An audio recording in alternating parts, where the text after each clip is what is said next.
Blocked কর্মসূচি পালন করেছে বৈষম্য বিরোধী ছাত্র আন্দোলনের হবিগঞ্জ শাখা। দুপুরে কোর্ট মসজিদ এলাকায় দেশব্যাপী কর্মসূচির অংশ হিসেবে এই কর্মসূচির আয়োজন করে তারা। বক্তারা বলেন, সর্বোচ্চ 16 জন শহীদের জেলা হবিগঞ্জ, কিন্তু এখনো পর্যন্ত কোনো উপদেষ্টা শহীদ পরিবারের সাথে দেখা করেননি।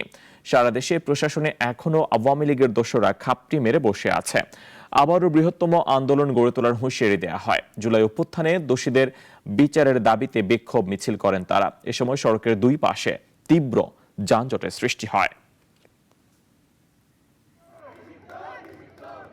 আমরা চেষ্টা করছি, অপারেশন টেবিল হার্ট চলছে, আমাদেরকে আপনারা একটু সহযোগিতা করেন। আপনাদের কাছেও যদি তথ্য থাকে যে কোনো ওই অপারেশন টেবিল হার্ট, যে টেবিল বলতে আমরা যেটা বুঝি তা আছে, আমাদেরকে তথ্য দিবেন।